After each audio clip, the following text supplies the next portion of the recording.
We talked about this story for years, or not for years, but for the next year because it was so funny. I mean, you'd have to be there for it to be funnier, but it's still pretty funny. We've been through this town. Perrysville, Ohio. There's a couple Perrysville. There's a Perrysville up by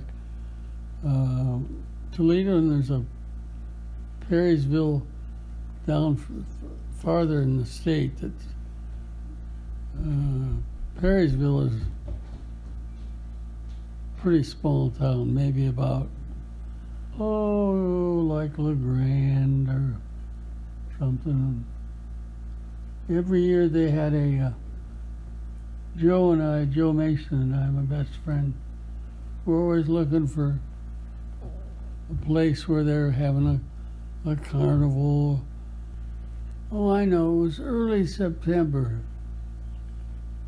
And college had just started, and we were looking for places to go, and we heard that there was a carnival in Perrysville, and they were going to have a band and hillbilly music and all sorts of activities, you know, sort of like what Ragbri goes through, except they didn't have a Ragbri. So we went down there on a Saturday night,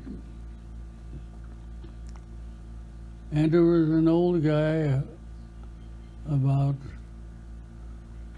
should talk about old guys who had a policeman's hat on and what looked like a homemade badge.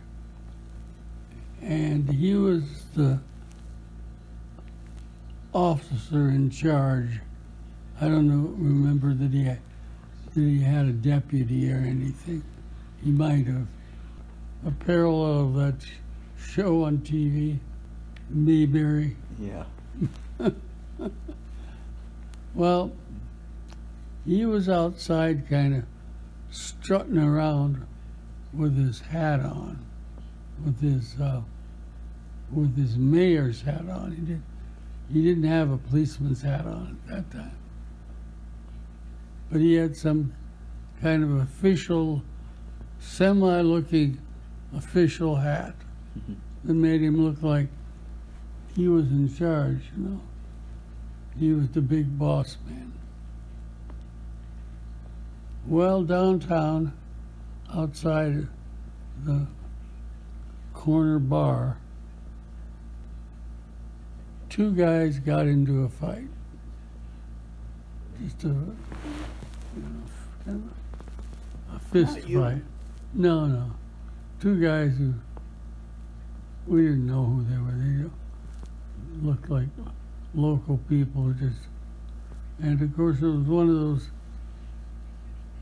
those fights where both guys didn't really want to fight. You know, it was all big talk and, oh yeah, go ahead, put him up. More like a comedy movie than anything, you know. But well, this, of course, this helped. That this guy that was in charge, he runs down there, and it helped the whole scene. And he was a great big, heavy-set guy. You know, he waddles down there real fast. This is the biggest thing that's happened in Mayberry in 5 years, probably. And instead of running up to the fight, he runs into the bar that's in the corner and comes out, and now he's got his policeman's hat on.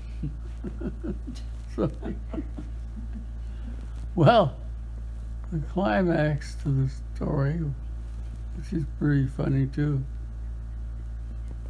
he goes up and he arrests the guy who everybody there had seen actually started the fight.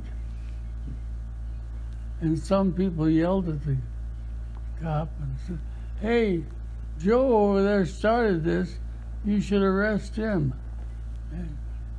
And I don't think Joe wanted to arrest John because John was bigger than Joe, and so his response was, "Yeah, but Fred," whoever the other guy, "Fred must have done something to make him mad, so he's the one that needs to be arrested."